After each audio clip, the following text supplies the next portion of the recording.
D'après les rumeurs, un jeune homme aurait déjà été retrouvé mort suite à la réception d'un message en chaîne. Avant de plonger dans cette effrayante histoire, abonne-toi, sinon tu pourras en payer le prix. Like la vidéo et partage-la, ça pourrait t'aider à conjurer le mauvais sort. Voici l'histoire de la malédiction du SMS.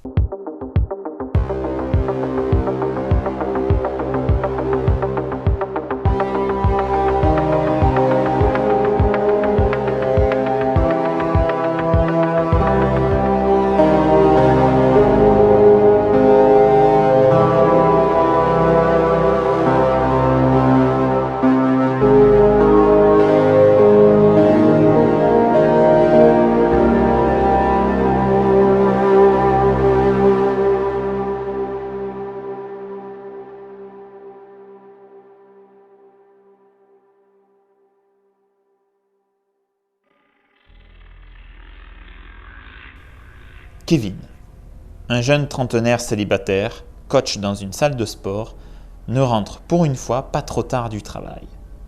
Il en profite pour se faire une soirée bière, pizza, foot. Ou foot, bière, pizza, enfin, vous avez compris le principe. Kevin habite dans un appartement en ville, un duplex. Au rez-de-chaussée, il y a une cuisine américaine qui donne sur le salon, salle à manger. Un WC, une pièce servant de cellier. Une buanderie avec le disjoncteur. À l'étage, 2 chambres, une qui l'occupe, l'autre qui lui sert de bureau. Une salle de bain, WC. L'appartement est à louer. Il n'y a plus personne dedans. Pendant le match, il reçoit un drôle de message d'un numéro caché. « Je m'appelle Satania, j'ai 7 ans et demi, les cheveux noirs et les yeux rouges. Je n'ai pas de nez ni d'oreille, mais je possède un corps hanté. Je suis morte en 1666. Si tu n'envoies pas ce message à 10 personnes dans les 5 prochaines heures, je resterai cette nuit à côté de ton lit, avec un couteau, et je te ferai sentir ma présence. Alors, peut-être, à tout à l'heure. » En plus que le bisou, ciao. Kevin ne croit pas en ce genre de choses. Il ne prête donc pas plus d'attention que ça à ce message. Cela ne l'inquiète absolument pas. Tu as tort, Kevin. Une fois le match terminé, Kevin part se coucher. Il est exténué. Il s'endort presque immédiatement. Kevin est réveillé par un tapement. Comme il dormait profondément, il a eu du mal à apprécier d'où vient le bruit. Il se relève dans son lit et se demande s'il a rêvé ou bien si c'est vrai. C'est alors qu'il entend quelqu'un toquer fortement à sa porte d'entrée. Kevin sort du lit et se dirige vers les escaliers. Il n'est pas rassuré et allume donc toutes les lumières se trouvant sur son passage. Pour lui, quelqu'un qui frappe à sa porte à cette heure-là, ce n'est pas rassurant. Tu as raison, Kevin. 3 nouveaux tapements se font entendre alors que Kevin est en bas des escaliers. Il crie qu'il arrive pour faire patienter la personne. « J'arrive !» Kevin arrive à la porte et l'ouvre. Il n'y a personne dans le couloir qui donne sur son appartement et les lumières automatiques sont toutes éteintes. Kevin referme alors la porte mais n'a pas le temps de se poser la moindre question que la lumière se coupe dans tout l'appartement. Son téléphone à l'étage sonne, mais dans le noir, Kevin ne souhaite pas monter. Il se sert du mur pour naviguer à l'aveugle dans son appartement. Il veut aller remettre en route son disjoncteur.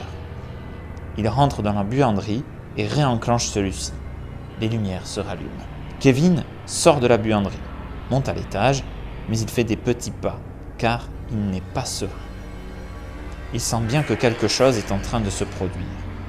Il va dans sa chambre et prend son téléphone. Il remarque que le numéro masqué a essayé de le joindre à nouveau. Kevin se rappelle à ce moment du message de la veille. Il se demande si c'est bien possible, s'il ne rêve pas. Ça pue pour toi, Kevin. Alors qu'il s'assoit sur son lit et se demande quoi faire, le disjoncteur saute une nouvelle fois. Ce coup-ci, il sent et entend un mouvement. Comme un bruit de tissu qui se frotte dans l'épais pénombre qui l'entoure.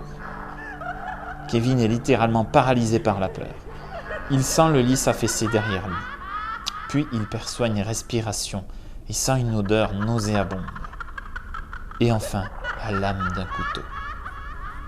Kevin meurt. Son corps sera retrouvé sans vie par la police dans son appartement. Comme seule trace de son meurtre, le texto de la veille.